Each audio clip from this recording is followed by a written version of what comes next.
I'm kind of just free falling this video. I'm going to be walking around a little bit and just trying to kind of keep it moving. It's a little bit earlier in the day and I'm trying to just kind of walk. Have some things that I need to do. I told myself I would make a video today and that's what I'm going to be doing. So if I'm pacing around, just ignore it. I'm probably going to sit down in a little bit. It actually feels quite good to put the camera on. And this is actually something that I'm going to be talking about, which is just like dealing with the overwhelming anxiety of life. Okay. I think for many of us who do get addicted to porn and we start to engage in a lot of this fapping behavior, I think there's a big thing of us running away from our emotions and running away from our feelings. And last night I was journaling down some of the things that have been worrying me recently. And there's a lot of things going on in my life right now that is going to be for a big change. And change can be one of the biggest stressors for us human beings. Like, that's just how it works, right? So basically what's been happening with me is I'm going to be moving soon again. I moved last year and I'm going to be moving back to where I live from. So, I'm really just thinking a lot about the past year. Have I wasted my time? Was it silly? Blah, blah, blah. And, these things that come up, can be really stressful to deal with. And it's like, it kind of affected my sleep. I have like these competitions coming up. And it's just like,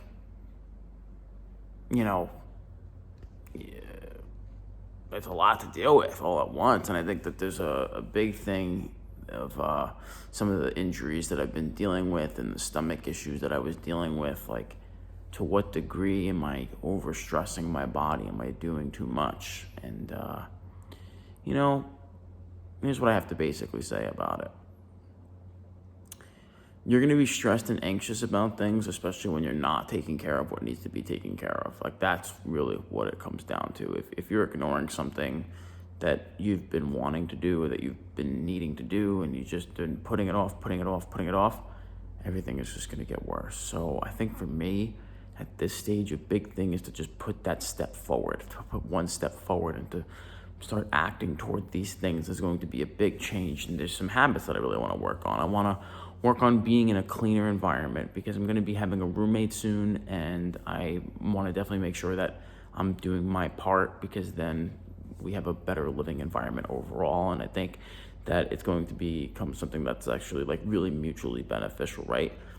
And the thing is that there's this nagging thing in the back of my head that's just like, hey, maybe you should just like nut, And the big thing is like you start thinking like maybe that will help you, maybe you'll feel better, blah, blah, blah. And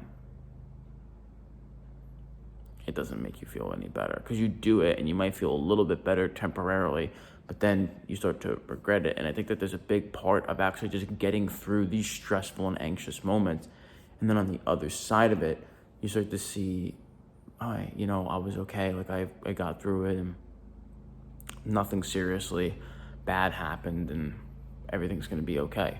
Right? Because there's a big part of that. Like, a lot of this stuff is mental. A lot of people can't really handle the mental stress.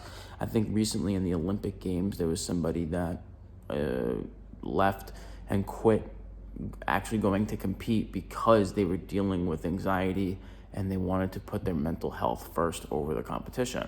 And it kind of comes into question. Like, there's these two sides of the argument where one side of the argument is, yep, fair enough. Like, you probably are really beating yourself up over what's going to be happening at this event, and you probably want to make sure that you're good to go and that you're ready.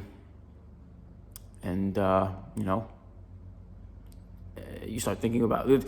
Every time there's like a big competition or a big event or whatever, there's other things going on in your life as well around what's going on, and you have to take care of those things too. So you're taking care of all these different things, and it can be stressful and it can be anxious, and that's exactly what separates those that go to do absolutely incredible and amazing things with their life and those that live a complacent life.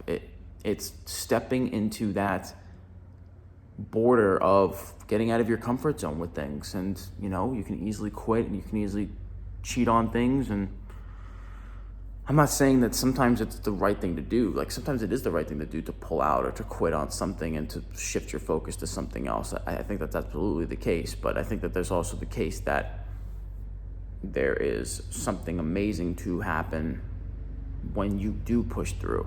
Because then what you come to find is when you push through, when you start to push through things, you realize that was not as bad as I mentally put it in my mind as. Like, that was not as bad as I thought it was going to be. Like, it's always like that. You stress about something and you're anxious about something, and then you go ahead and do it, and you're like, that was so easy. Why was I even stressing or anxious about it? It was totally, like, wasn't a big deal at all. And I think a lot of the troubles that we can face physically and mentally is just all in our own head. And when we instead just get through it, everything winds up being better anyway. Now, so then that leads to the second case of this argument with the person that winded up walking out or quitting in the Olympic Games, is that the other side of the argument is being like, yeah, you're going to be anxious and stressed out before you have the Olympics. Like, when you're 2 weeks out from the fucking Olympic Games, you're going to be stressed and anxious. Like, you can't just pull out and quit.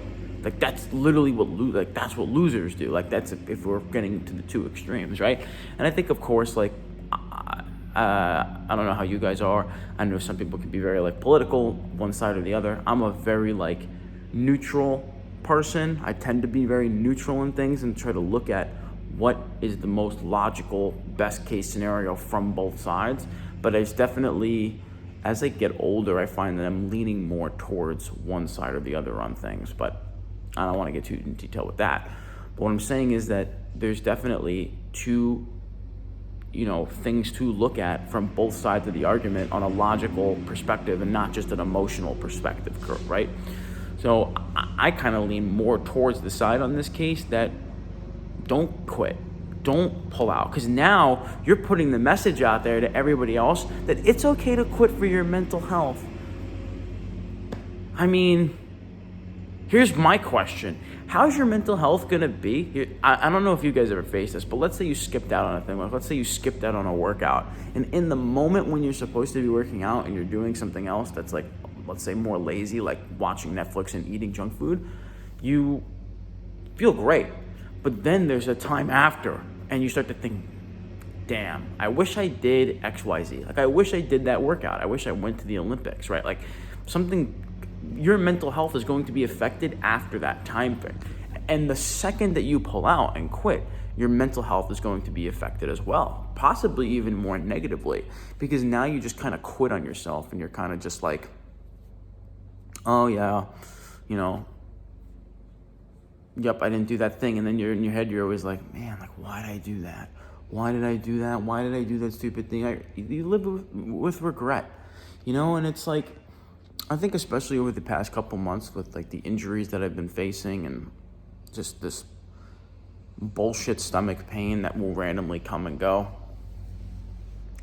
I think that I've become very aware of my own mortality. Probably for one of the first times in my life I've ever really truly understood that there's going to be a last day. Like, it could be today, it could be tomorrow, it literally could be your last day. And it's kind of fucked up thinking about it, but also at the same time, it provides you with a lot of freedom. And that freedom being is that we're all gonna face this thing, and there's been a bunch of other people that have faced this thing, and I guess it's just about making a belief of what you want to believe life will be after the last day. For that case, I don't know. I really don't know. I've met a lot of people from different sides of religion, and I grew up as a Catholic, and so believing in God, heaven and hell, things of that nature. I believe that is a great belief system. Like, I don't want to get into any, like, religious politics or anything like that. I'm not even talking about that. I'm not saying what you should believe in or what you shouldn't. But what I'm saying is that I just believe that in religion that there is an amazing belief system. Like, most religion basically kind of tends down to being a good person among your community, being loyal, being trustful, being giving, being, a good person. Don't be a bad person. Don't kill, don't harm people, don't lie, don't misbehave on purpose. Like, I think that there's a part of us that obviously all have a dark side, and that we should be breaking rules every now and then, and that we should be doing the bad thing, like do the thing that the bad boy would do. Like, I think that's a big connection between all of us here on Nofap. I think a lot of people that try to go onto Nofap, they tend to be more nice guys. I know that was me. I got friend zoned a lot. Like, that was just something that happened to me when I was younger. When I started doing Nofap, I started to develop more confidence in myself. I started to develop more of that ability to create like a man-woman interaction, kind of partake in my dark side, we can kind of start to say. And that's why I actually ultimately I lost my virginity years before I started doing Nofap. But when I started doing Nofap, I started to have like better interactions, better relationships. And I was even in a relationship for a long time, like sort of in a relationship. Like, I didn't, it was friends with benefits for probably like 3 years. And then, the pandemic happened, and I kind of got lazy on my end, and I wasn't taking her out. I wasn't doing anything that was like respectful towards her, or showing that I cared at all. And I literally didn't. Like, I didn't give a fuck. And winded up kind of splitting up a little bit, and that definitely was like really upsetting, because it was like, damn, like, did I really have like a lot of feelings for this person? Was it like you had me at goodbye type of moment? And I think that the main thing is that, especially for us guys, we just get really hooked on like having sex and hooking up, and there's all these hormones involved with these interactions, which is why it's important to actually be careful with who you have like sex with and interact with on a daily basis. Even outside of that, is that they're going to influence you. There's going to be all these hormones involved, and there's going to be a lot of worry and anxiety and just all these things that can be involved in a relationship, especially for us that have like this underlying problem of continuously like relapsing, right? When it comes to quitting our addiction, we can call it, right? I know that many of us relapse, and I think that it's very important that we all have empathy for each other in this moment, because it's no matter what walk of life that you are from, whether you're from the East or the West or the North or the South, or you're white, you're black, you're Chinese, you're, Mandorian, you're from Greenland, like whatever the case is, we all have this underlying problem that connects us. This huge problem that greatly affects our life, and it connects us on a level that is like unheard of. That is something that, a lot of people don't talk about. Like, go ahead and talk about Nofap to like your outside relatives, your friends, your family, people in real life. Unless they have like done research on it or have partaken in it themselves, they're more than likely going to think you're fucking crazy. So it's up to us to stay connected with each other, to continue to educate ourselves, and to continue to try to just live a better life overall. Like, a big thing Jordan Peterson talks about, and I definitely recommend you check out Jordan Peterson if you don't, is that you don't want to think about it as quitting porn or quitting an addiction.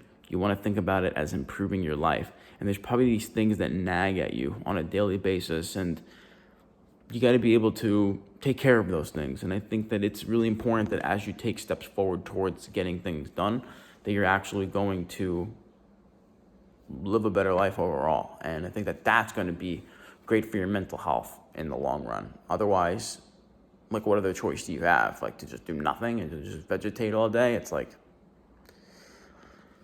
you could do that if that's what you want to do, but I think that there's more to life than that, and that's kind of where I'm going to end off the discussion for here. Pretty happy I made this a little bit longer. I like the things that I talked about, and it definitely wasn't as bad as I made it out to be. I'm glad that I went ahead and did it. So I want you guys to go and do some things that have been bothering you, and to finally get it done. And let's really try to kick this habit the best that we can, all right? So let me know your thoughts in the comments, and I will see you guys in the next video.